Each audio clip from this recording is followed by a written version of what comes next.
Jonathan Holmes here from Destructoid.com, back again at PAX East 2012, and I'm here with Miguel Sternberg. So you're Mexican Swede. Actually, it's German, but my middle name is also McCormick, so it gets even more confusing. So you're all races. I can relate with that. The EU. Me too. We're here with your game, They Bleed Pixels. What a cool looking game this is. What did you do on the game? I did the artwork, level design, and the game design.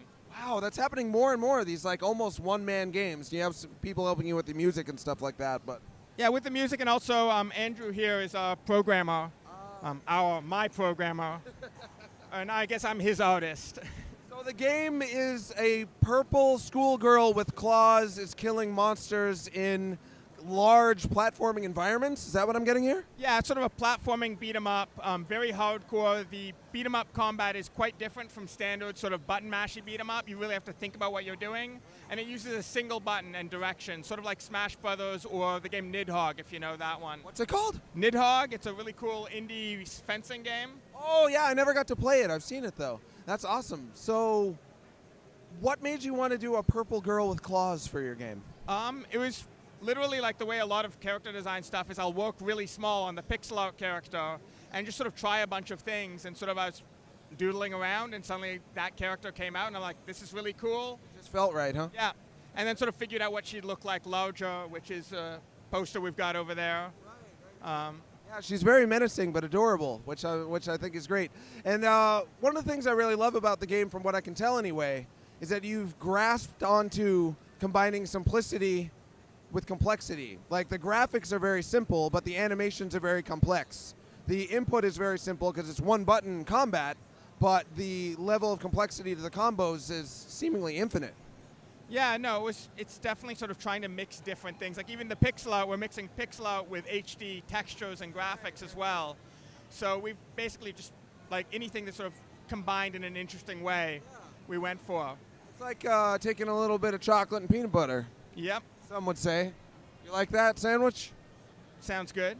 We'll eat it later. Are there anything to break up the combat from what I can tell? Are there boss fights, or is it kind of a straight through the level sort of a deal? Straight through the level, but we've got a lot of platforming, and the platforming is also quite hardcore with double jumping, and we ask a lot of the player in the later levels. And then we don't have boss fights. What we do tend to do is sort of ramp up stuff near the end of the level. So there'll be a sort of an interesting set piece, either a new enemy introduced or a really interesting platforming. Oh, and these saws are jerks. There's these saws coming forward at all times. That's a good feeling. And stop me if I'm wrong, but am I correct in saying that you only get a checkpoint if you pull off a strong enough combo to build up your meter at the top? Is that correct? Yeah, basically every time you kill an enemy, you get a little bit of what we call in-house checkpoint juice. We don't really have a good name for it. So you fill up your meter with that. Also with collectibles you can sort of find. You'll see these little blood bubbles scattered around, often in hard-to-get-to places.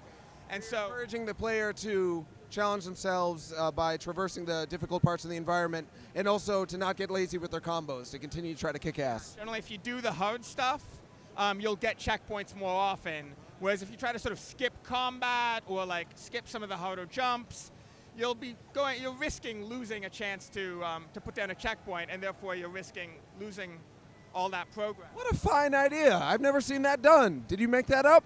Actually, it came from a journalist friend of ours, Matthew Kumar, who does the zine EXP. And we were like talking about some of the design problems we were having. He's like, what if you did this? And I was like, that's amazing. I'm a journalist too. Can I give you ideas and stuff? You can, and if they're good, they might end up in there. And if they're crap, I'll probably tell it to your face. Take that. So when do you think the game's coming out? It's XBLA release for now, right? Actually, we haven't. It was originally for Xbox Live Indie Games, but we're very soon going to be making an announcement concerning a publisher we're partnering with, along with platforms and window of release. I can't wait. Will you call me? Just tell me when it's coming out. I want to play it. Give me your card. I'm going to give him my card, like a journalist would.